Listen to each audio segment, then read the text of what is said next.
স্বপ্ন পালিয়ে যায় ঘুম ভেঙে গেলে, আর মানুষ পালিয়ে যায় স্বার্থ ফুরিয়ে গেলে।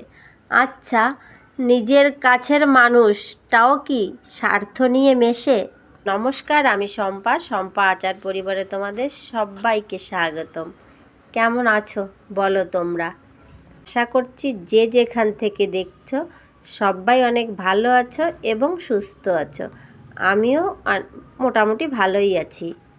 আগের ভিডিওতে বলছিলাম না, বাবাকে খুব মিস করছিলাম, তাই আর থাকতে পারলাম না, ছুটতে চলে গেলাম বাবার কাছে।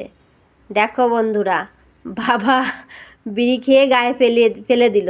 মানে উনি বিড়ি খাচ্ছে না, এমনি হাত দিয়ে মনে হচ্ছে যে আমি বিড়ি খাচ্ছি, তাই বলছে পড়ে গেল। আর দেখো, আমি কালকে বিকালে গেছিলাম, আজকে চলে আসবো। তা দেখো মা বলছে, এই তুই কি যাবি না আজকে থেকে যাবি? মায়েরা তো এরকমই হয় বলো। আর এদিকে বাবা বলছে আমিও যাব তোমার সঙ্গে, কালকে যাব আমি। হ্যাঁ, কালকে যাব। কালকে কখন যাবে? আমার সঙ্গে যাবে? কয় না, আমি যাবো খনি। মানে ভালো স্পষ্ট বোঝা যায় না। খুব ভাল লাগছিল যতটা সময় বাবার কাছে ছিলাম। তারপর যখন গন্তব্যস্থানে রওনা দিই তখন তো মনটা খারাপ হয়ে যায়।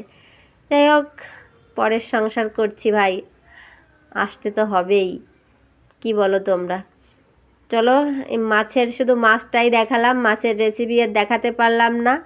তার কারণ আমি চলে আসবো, আমি বললাম না এখন আর মাছ রান্না করতে হবে না, আমি বাছে উঠতে পারি না, বাছে উঠলে আমার উল্টি আসে গো এখনও।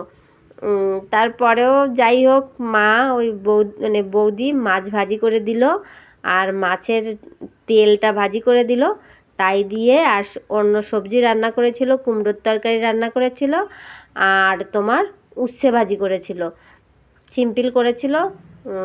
তাই দিয়ে খেয়ে আমি বাড়ির দিকে রওনা দিলাম।